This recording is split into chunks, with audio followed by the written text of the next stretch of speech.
اس لیے کہ جنہوں نے غلط کام کرنا ہے وہ کرنا ہے. صحیح مسلم میں حدیث ان لوگوں کو نہیں پتا کہ قبروں پہ مارتے مت بناؤ, تو جو بنا رہے ہیں وہ رک گئے ہیں کیا بنانے سے, اور جو مارنے والے ہیں کیا وہ بنا رہے ہیں؟ نہیں. تو یہ بو وغیرہ اپنے پاس ہی رکھیں. تو علی بھائی اگر کوئی بو کی بات کرے تو اس کو یہ بولیں کہ ہمیں تو حسین کے اور ان کے ساتھیوں کے خون کی خوشبو آتی ہے, تو یہ جواب کیسا؟ ہاں ٹھیک ہے, دیں. ایک جذباتی جواب ہے, علمی جواب دینا چاہیے. اچھا, ایک مختلف نوعیت کا سوال ہے. سوال یہ کہ کیا آج کے دور میں, آج کی ڈیٹ میں ہم یزید ابن معاویہ پر لعنت کر سکتے ہیں؟ اور اس کے ساتھ ایک اور چیز, کیا لعنت اور بد دعا کرنے میں کیا فرق ہے؟ کیا اس پہ بد دعا بھی کر سکتے ہیں اس کے لیے اس وقت آج کی ڈیٹ میں؟ بد دعا کیا کرنی ہے آپ نے؟ صحیح بخاری میں حدیث ہے, مردے جو مر چکے ہیں اپنے انجام کو پہنچ چکے ہیں ان کو گالی مت دو. البتہ مردوں کی برائی کے ساتھ ذکر ہو سکتا ہے, اور وہ برائی جس کی وجہ سے امت افیکٹی ہو. آپ کل کو کوئی کہے گا جی غلام احمد قادیانی تو مر چکا ہے, اس کو برا کہنے کا کیا فائدہ؟ تو اس کا جواب آپ کو یہ دیا جائے گا کہ غلام احمد قادیانی جو پیچھے اپنی گندی تعلیمات چھوڑ گیا, جس کی وجہ سے امت آج تک سٹیک پہ لگی ہوئی ہے, اس کا کیا کریں گے؟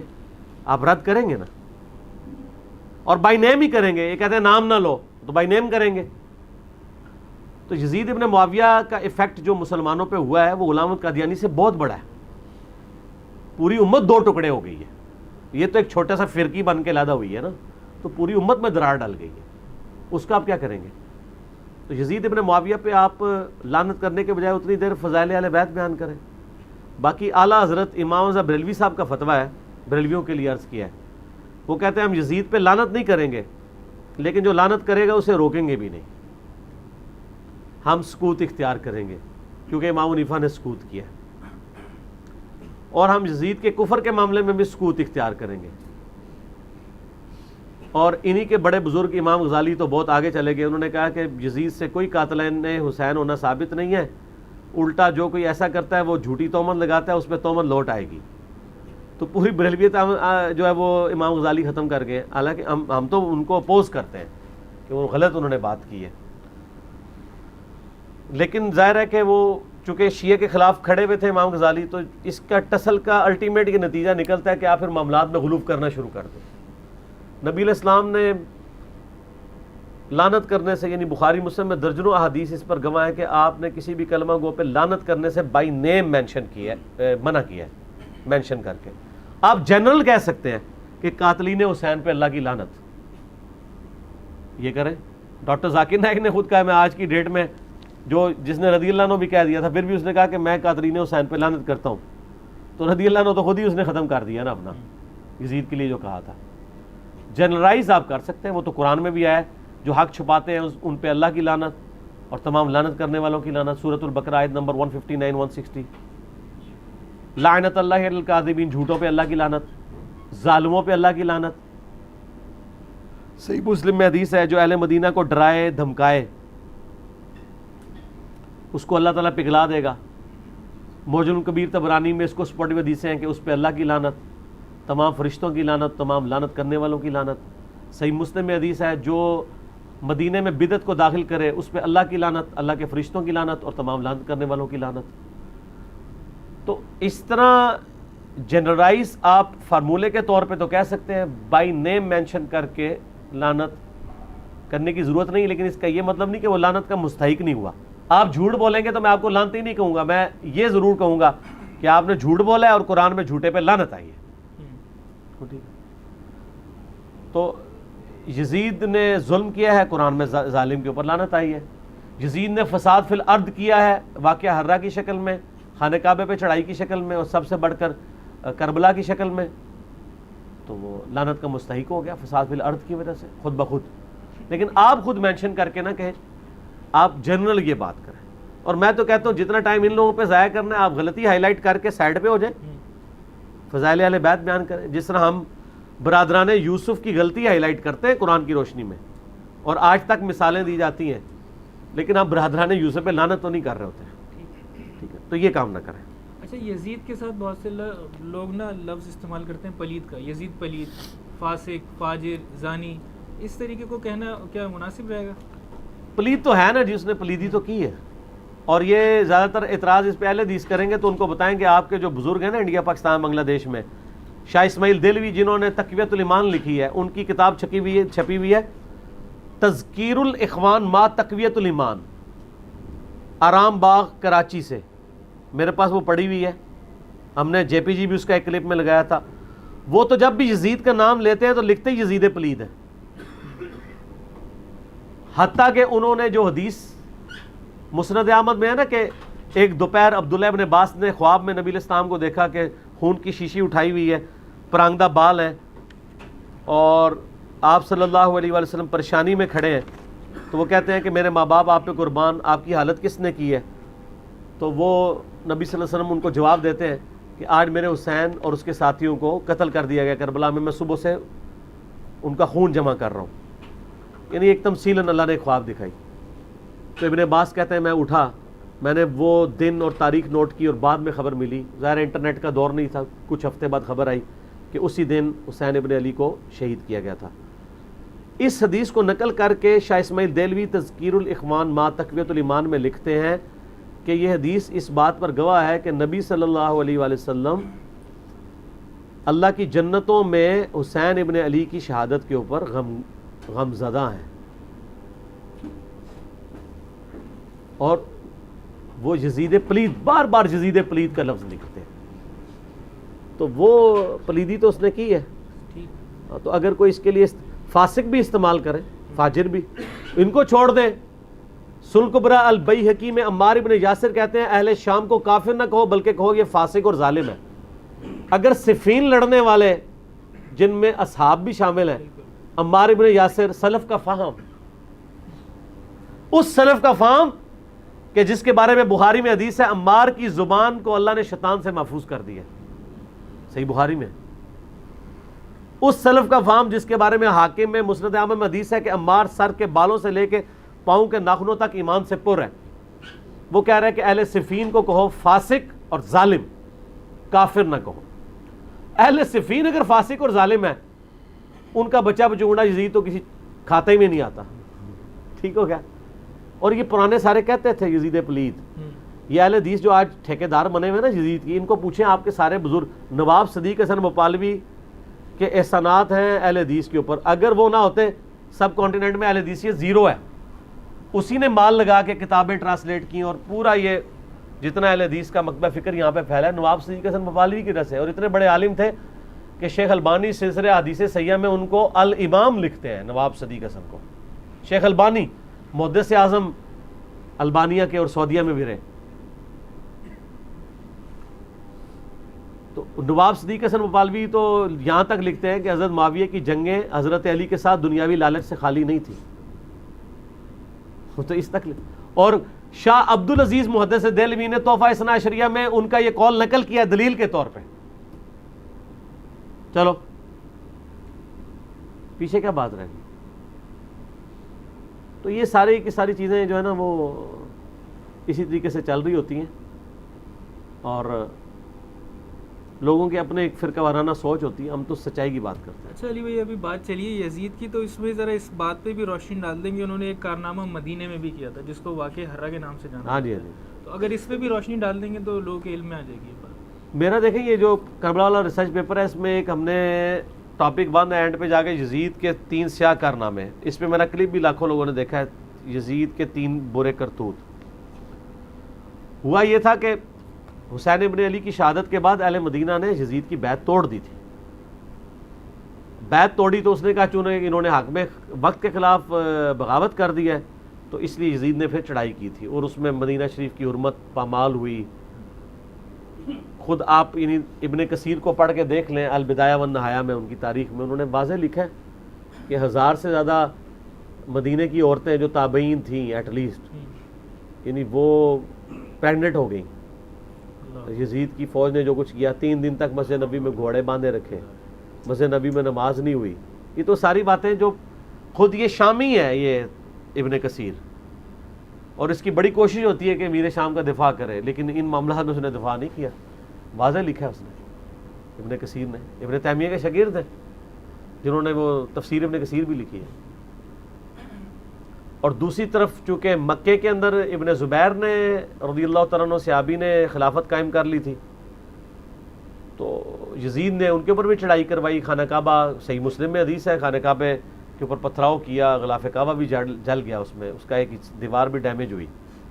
اسی دوران یزید مر گیا، تو پھر 9 سال تک ان کا وہ خلافت والا معاملہ چلتا رہا، حتیٰ کہ عبد الملک بن مروان کے دور میں پھر حجاج بن یوسف نے انہیں شہید کیا، خانہ کعبے پہ لاش ٹانگ دی دروازے پہ۔ وہ پورا میرا کلپ آپ دیکھیں نا، آل امیہ کا دہشت گرد حجاج بن یوسف، تو وہ سب کچھ میں نے پوری ہسٹری بیان کی ہے صحیح مسلم سے، حکمرانوں کی لکھوائی ہوئی تاریخ سے نہیں، صحیح مسلم شریف سے، ٹھیک ہے۔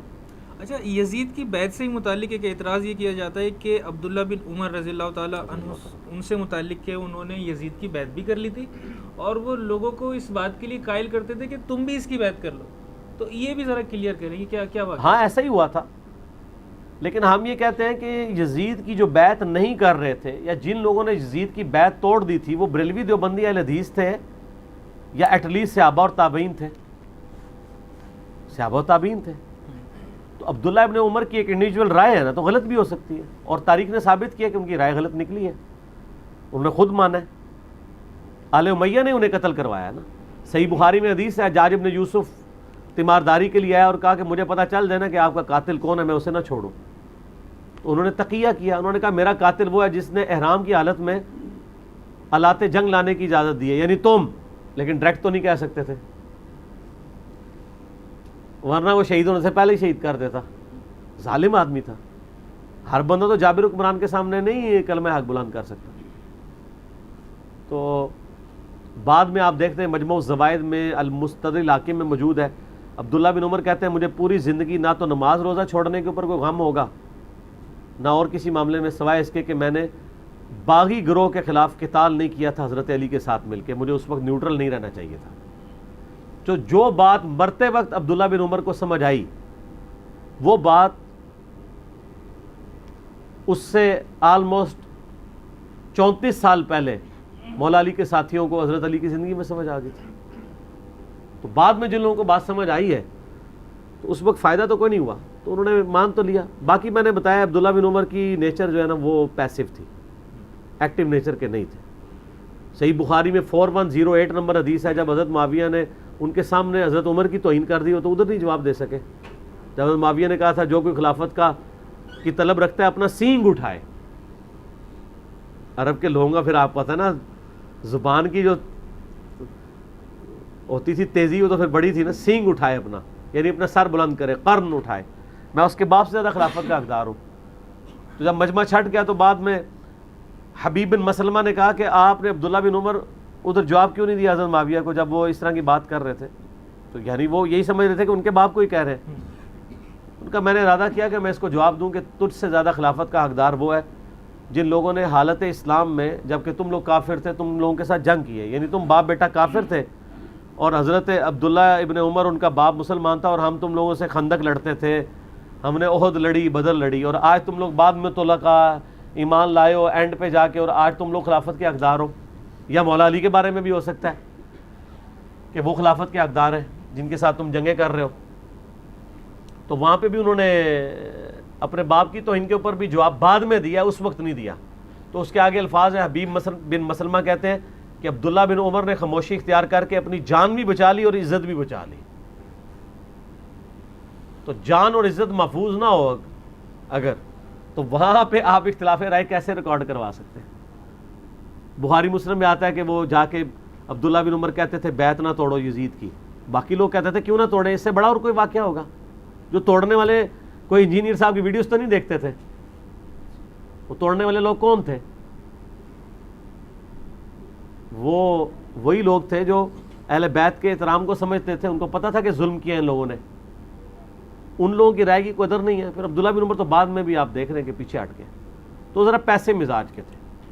حتیٰ کہ مسلم شریف میں ایک حدیث ہے بڑی انٹرسٹنگ، ایک تابعی کہتے ہیں میں نے عبداللہ بن عمر سے حدیث بیان کی کہ نبی صلی اللہ علیہ وآلہ وسلم نے فرمایا اللہ تعالیٰ نے جس کسی نبی کو بھی بھیجا ہے نا، اس کے چند مخلص ساتھی ہوتے ہیں جو اس کے پیغام کو آگے لے کے چلتے ہیں، جب وہ دنیا سے اٹھ جاتے ہیں پھر ناخلف لوگ جانشین بن جاتے ہیں، اور وہ کام کرتے ہیں جن سے منع کیا گیا ہوتا ہے، اور ان کاموں کے خلاف چلتے ہیں جن کا حکم دیا گیا ہوتا ہے۔ ایسے لوگوں کے ساتھ جو ہاتھ سے قتال کرے وہ بھی مومن ہے، جو زبان سے قتال کرے وہ بھی مومن ہے، اور جو دل میں برا جانے وہ بھی مومن ہے، لیکن وہ آخری درجہ ایمان کا.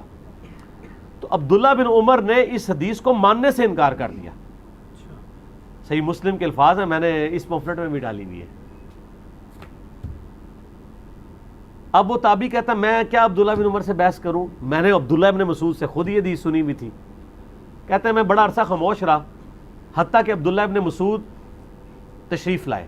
تو ظاہر عبداللہ بن مسعود تو سینئر صحابی تھے، تو عبداللہ بن عمر نے کہا کہ ہم ان کی زیارت کے لیے حاضر ہوتے ہیں، سینئر صحابی کو ملنے کے لیے.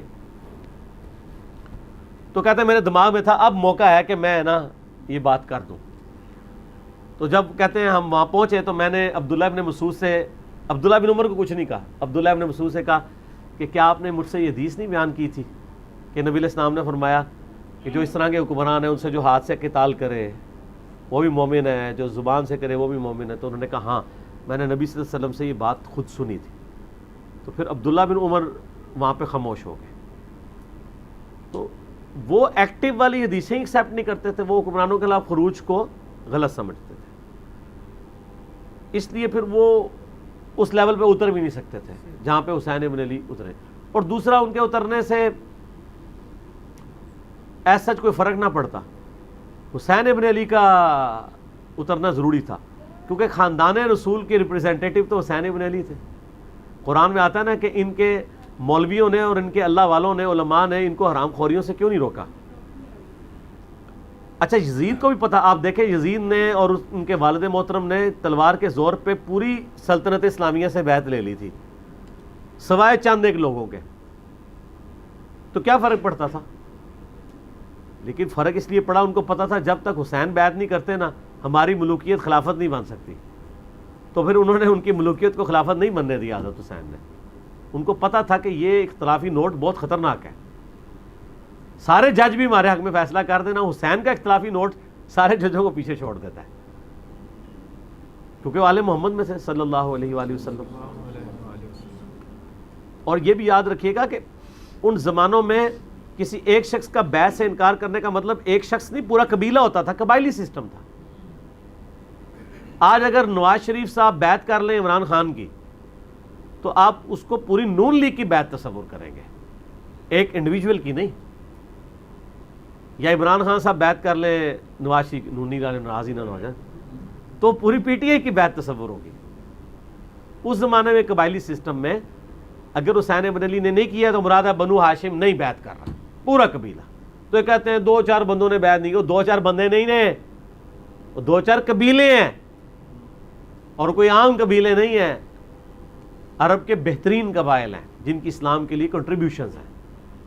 انصار بھی خلاف تھے، انصاریوں نے تو ایون حضرت ابوبکر عمر عثمان کی خلافت کو بھی اس طریقے سے کھلے دل سے قبول نہیں کیا. وہ تو اس وقت بھی حضرت علی کو خلیفہ بنانا چاہتے تھے، یا سعد ابن عبادہ کے لیے وہ انٹرسٹ رکھتے تھے انصاری، کیونکہ ان کو خطرہ تھا کہ صحیح بخاری میں حدیث گواہ ہے اس بات کے اوپر، ان کو خطرہ تھا کہ بھئی جو فتح مکہ میں مسلمان ہوئے ہیں ان کے باپ دادا کو ہم نے بدر و احد میں قتل کیا ہوا ہے، یہ تو پھر ہم سے بدلے اتاریں گے اپنے باپ داداؤں کے. پھر لائن ہے نا، دیکھو نا چون چون کے لائن ہے. ٹھیک ہو گیا. اچھا علی بھائی یہ بھی حدیث میں آتا ہے کہ آپ نے فرمایا تھا کہ خلافت قریش میں ہی رہنی چاہیے. ہاں قریش میں خلافت رہی، قریش میں آل امیہ بھی آتے ہیں، آل عباس بھی آتے ہیں، قریش تو ہے نا وہ.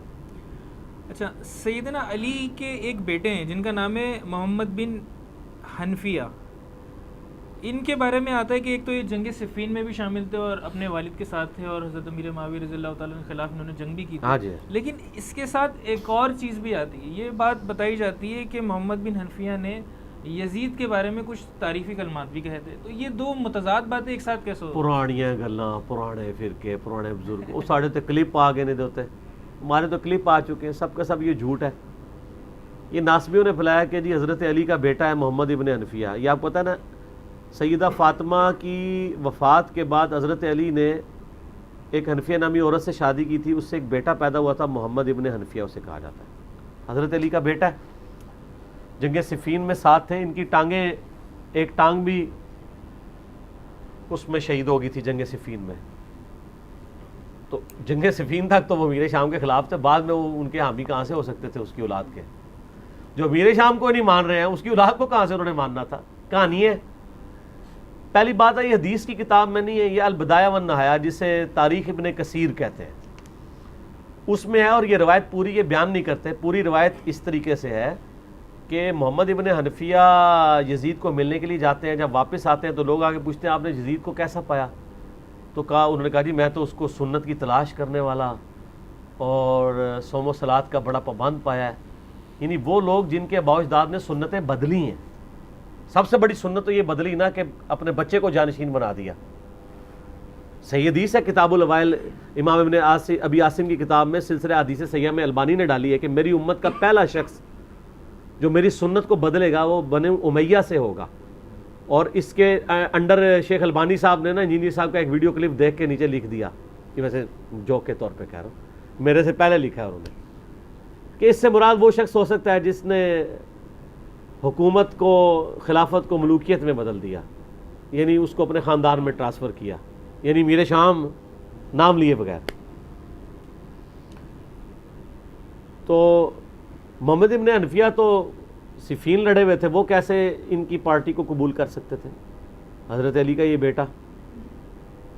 تو وہ اس روایت میں آتا ہے کہ انہوں نے بتایا کہ میں نے تو ایسا ایسا پایا, تو لوگوں نے آگے ان کو بتایا کہ یہ آپ کو غلط خبر ملی ہے, اس نے آپ کو دھوکہ دیا ہے. جتنے دن آپ آ رہے ہیں نا اتنے دن وہ امامہ شریف باندھ کے نماز پڑھتا رہا, آگے پیچھے تو ننگے سر نماز پڑھتا تھا. اس نے آپ کو دھوکہ دیا ہے. نیک بننے کے لیے دھوکہ دے دیتے ہیں نا. آپ دیکھتے نہیں ہیں یہاں پہ پچھلے دنوں ایک مذہبی شخصیت پاکستانی قوم پہ مسلط ہوئی تو آپ کے آرمی چیف کو بھی اپنے گھر میں محفل میلاد کرانی پڑ گئی, اور اس نے اس فرقے کے مولویوں کے ساتھ سیلفیاں کھچوا کے تو اپلوڈ کروائیں, یہ بتانے کے لیے کہ میں بھی تو اڈے چواں. جس ملک میں آرمی اتنی سٹرانگ ہو اور اس کے آرمی چیف کو میلاد کرانا پڑے مولویوں کے شر سے بچنے کے لیے, وہاں آپ دیکھ سکتے ہیں کہ مولوی کتنے طاقتور ہیں. اس لیے مولانا فضل الرحمان کو ہلکا نہیں لینا, اکتوبر میں وہ دھرنا دے رہے ہیں, ہاں ہلکا نہیں لینا ان کو. تو یہ بڑی چیز ہوتے ہیں مولوی. تو وہ محمد بن حنفیہ جو ہیں وہ ان کو دھوکہ دیا گیا, کیونکہ اسی روایت میں آگے آتا ہے کہ عبداللہ ابن مطیع صحابی, یہ وہ صحابی ہیں جن کو نبی اسلام نے خود گھٹی دی ہوئی ہے, کم عمر صحابہ میں سے. وہ جب واپس آئے ہیں یزید کو مل کے, وہ کہتے ہیں قریب آسمان سے پتھر برس پڑے جو کچھ میں نے یزید کے کرتوت دیکھے ہیں, تو اس کی بیعت توڑ دی جائے. تو پوری روایت کیوں نہیں بیان کرتے؟ محمد بن حنفیہ تابعی ہے اور عبداللہ ابن مطیع صحابی ہے. صحابی کہہ رہا ہے وہ شرابی ہے, اس میں الفاظ ہے شرابی کے کہ یزید شرابی ہے اور وہ ایسے کرتوت کرتا ہے. تو عبداللہ ابن مطیع کی بات کیوں نہیں کوٹ کرتے, آدھی روایت کیوں کوٹ کرتے ہیں؟ علماء یہود کا کردار, افتؤمنون ببعض الکتاب وتکفرون ببعض. تو شیخ زبیر صاحب نے نا مرنے سے کچھ عرصہ پہلے الحدیث رسالے میں ایک مضمون لکھا کیا یزید شرابی تھا, اور یہ روایت لکھ کے انہوں نے کہا کہ بھئی یزید شرابی نہیں تھا, یہ پوری روایت سے ہی جان چھڑائیں, کیونکہ اگر محمد بن حنفیہ کو کوٹ کریں گے تو پھر عبداللہ ابن مطیع کو بھی اسی سند پہ ماننا پڑے گا کہ وہ واقعی شرابی تھا. تو انہوں نے کہا یہ روایت ہی صحیح نہیں ہے. یہ بے سند روایت ہے, ابن کثیر سے لے کے محمد بن حنفیہ تک کوئی سند انہوں نے بیان نہیں کی ہے, سنی سنائی روایت چل رہی ہے اور آدھی روایت ہے. اچھا علی بھائی, جب سند کی بھی بات کی جائے نا, ہم اہل سنت کی کتابوں سے جب اہل بیت کی شان بیان کرتے ہیں, درجنوں احادیث ہمارے پاس موجود ہیں. اب جب وہ احادیث ان کے سامنے پیش کرتے ہیں تو وہ ایک اس میں ٹیکنیکل غلطی نکالنے کی کوشش کرتے ہیں. وہ کہتے ہیں یہ جتنی روایت ہے نا یہ تو شیعہ راویوں نے دی ہیں آپ کو, آپ یہ ہمارے سامنے کیا پیش کرتے ہیں؟ ہاں تو ان کو کہیں کہ آپ منکرین حدیث بنیں اور آپ ان محدثین کو شیعہ ڈکلیئر کریں جنہوں نے یہ بخاری مسلم لکھی ہے. یہ ہمیں نہ کہ شیعہ راویوں سے لیے, یہ امام مسلم کو کہیں کہ یہ ایران کا ایجنٹ تھا تو اس نے یہ روایت لکھی ہے. بخاری بھی ایران کا ایجنٹ تھا, جو اس نے روایت لکھی ہے نا بخاری میں کہ عمار کو باغی جماعت قتل کرے گی, اس کو ایران نے پیسے لگائے تھے. ہم سے کیوں لڑتے ہیں؟ جاؤ قزمانو کھاؤ, ننگے ہو, نہیں ہو گئے تو میں ننگا کر دیں گا, اور میں کرتا جائے. لوگوں کو پتہ چل گیا ننگے ہو گئے یہ. تو یہ طریقہ واردات ہے ان لوگوں کا, یہ منکرین حدیث ہے. پھر ان کو یہ حق پہنچتا نہیں کہ اپنے آپ کو اہل سنت بھی کہیں. ان لوگوں سے حجیت حدیث پہ بات ہوگی. پھر تو کل کو ہم یہ کہیں گے ابو بکر عمر کی شان میں جو روایتیں یہ ناسبیوں نے گھڑ لی ہیں، پھر کیا کریں گے؟ ہاں ہم کہیں ناسبیوں کی پیداوار ہے، ان کی تو شانیں ہی نہیں تھی، پھر کیا کریں گے؟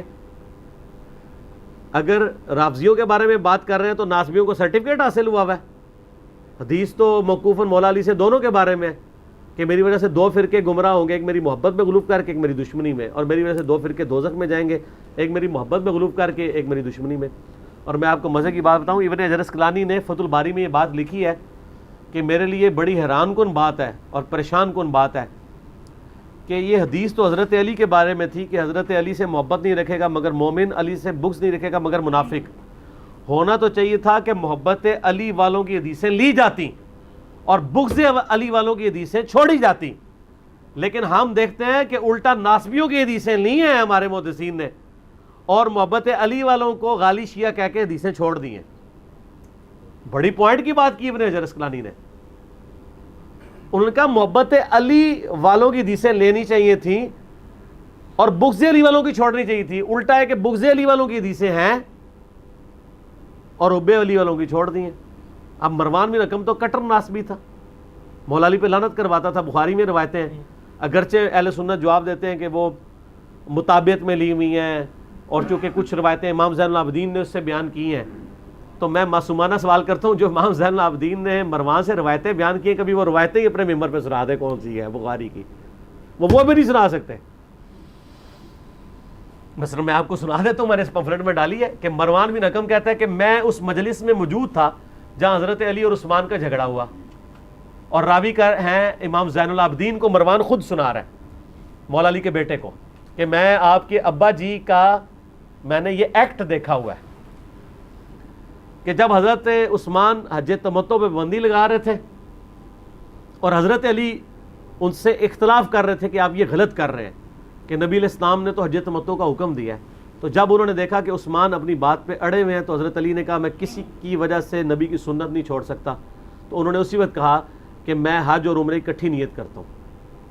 اس حدیث کو بخاری کی، مسلم میں بھی ہے، روایت کرنے والے مروان ہے اور سنارا کون ہے؟ امام زین العابدین۔ تو یہ بڑا فخریہ تو کہتے ہیں کہ زین العابدین نے مروان سے حدیثیں سنی تو حدیثیں بھی سر بیان کریں نا، تو پھر آپ کو پتہ چل جائے گا، آپ میں جرت ہی نہیں کہ آپ یہ باتیں بیان کریں۔ ٹھیک ہو گیا؟ اچھا علی بھائی، ایک چیز جو بیان کی جاتی ہے قرب قیامت میں حضرت امام مہدی علیہ السلام کا ظہور ہونے والا ہے۔ اب مسئلہ یہ کھڑا ہو گیا امت میں کہ وہ اب ہمیں کیسے پتہ چلے گا امام مہدی ہے؟ اہل تشیع کہیں گے کہ وہ شیعہ ہیں، اہل سنت کہیں گے کہ وہ سنی ہیں۔ اچھا اہل سنت میں بھی اگر آ جائیں تو وہ حنبلی ہوں گے، شافعی ہوں گے، مالکی ہوں گے، حنفی ہوں گے، اہل حدیث حنفی ہوں گے، حنفی ہوں گے، اور امامہ بھی ہرا ہوگا ان کا۔ اب یہ ہے کہ اس میں تھوڑی سی نا تسلی بخش آپ تھوڑا سا بیان کر دیں، مطلب لوگ کنفیوز ہیں۔ اور امام مہدی میں میں نے بڑا ڈیٹیل لیکچر ریکارڈ کروایا، مسئلہ 127B 12 صحیح الاسناد احادیث امام مہدی کے بارے میں نے بیان کی ہیں۔ بخاری مسلم میں حدیث ہے، آپ صلی اللہ علیہ وآلہ وسلم نے فرمایا میری امت کی اس وقت کیا شان ہوگی کہ جب عیسیٰ ابن مریم ان میں اتریں گے اور میری امت کا ایک شخص امام ہوگا۔ اور مسند احمد اور ابو داؤد میں حدیث ہے کہ قیامت اس وقت تک قائم نہیں ہوگی جب تک کہ میری بیٹی فاطمہ کی اولاد میں سے ایک شخص میرے نام پہ محمد بن عبداللہ المہدی نہ پیدا ہو جائے جو پوری دنیا کو انصاف سے بھر دے گا۔ اور مسند احمد کی حدیث ہے قیامت اس وقت تک قائم نہیں ہوگی جب تک دنیا کے ہر گھر میں میرا پیغام نہ پہنچ جائے اور لوگ چاہتے ہوئے یا نہ چاہتے ہوئے اس دعوت کو قبول نہ کر لیں۔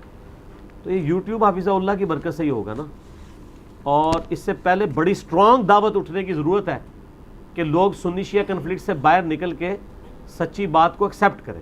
تو سر دیکھیں نا، ہوا تو چل اٹھی ہے، لوگ تو اب کہہ رہے ہیں میں مسلمان ہوں، میں مسلمان ہوں، پہلے تو نہیں یہ کہتے تھے، بلکہ جو بچے یہ کہہ رہے ہیں ان کے ابے ابھی تک نہیں مان رہے کہ ہم مسلمان ہیں، وہ کہتے ہیں نہ میرا پتر گمراہ ہو گیا، وہ ایک انجینئر نو سنتا ہے۔ تو تسی دیکھو اگلی نسل کیا ہوئے گی اور اس سے اگلی نسل کیا ہوگی، تو فضا تو بن رہی ہے۔ ورنہ تو بریلویوں میں اگر امام مہدی آئے تو دیوبندیوں نے نہیں ماننا، دیوبندیوں میں آئے بریلویوں نے نہیں ماننا، اور اہل حدیث میں آگے تو انہوں نے کہنا انگریزوں کا ایجنٹ ہے، شیعہ میں آ گیا تو انہوں نے کہنا یہ رافضی ہے۔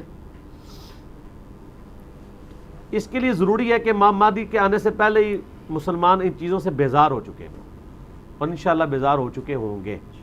ویسے جو ہے نا امام مہدی کے بارے میں آتا ہے کہ وہ حنفی ہوں گے۔ ہاں، شیخ احمد سرندی نے مکتوبات میں لکھا ہے کہ بزرگوں نے کشف کے ذریعے دیکھا ہے کہ وہ قرب قیامت میں اتریں گے تو فقہ حنفی پہ عمل کریں گے. پھر ان کو شرم آئی, پھر ساتھ لکھتے ہیں نہیں موصل میں اجتہاد کریں گے, ان کا اجتہاد امام حنیفہ سے مل جائے گا. کڈی وڈی کہانی, وہ اجتہاد قرآن و سنت سے نہیں ملے گا, امام حنیفہ سے ملے گا. امام حنیفہ کو تو آج کے دور کے مسائل انہوں نے نہیں لکھے ہیں, تو وہ اتنے لیٹسٹ دور میں جا کے کون سے مسائل ہیں؟ پوسٹ مارٹم کا مسئلہ, انتقال خون کا مسئلہ, کیمرے کا مسئلہ, یہ کہاں امام حنیفہ نے لکھا ہے؟ کہانی کروائی ہے. صحیح مسلم میں ہے جو حدیث کا راوی ہے امام مہدی والی حدیث کا, حضرت عیسیٰ علیہ السلام کے بارے میں, عیسیٰ ابن مریم تم میں اتریں گے, تمہارے کتاب اللہ اور تمہارے نبی کی سنت کے مطابق عمل کریں گے. فقہ حنفی کا تو ذکر ہی نہیں اس میں. ٹھیک ہو گیا. اچھا علی بھائی, اسی سوال سے متعلق ایک بات آتی ہے کہ اہل سنت کی کتابوں میں حضرت امام مہدی کا نام بھی موجود ہے, یعنی وہ محمد بن عبداللہ کا نام ہوگا, اور اہل تشیع میں بھی ہے. اچھا شخصیت یہ ایک ہی ہے, لیکن اہل تشیع کی کتاب میں ابھی مجھے میرے علم میں بات آئی کہ ان کا نام محمد بن حسن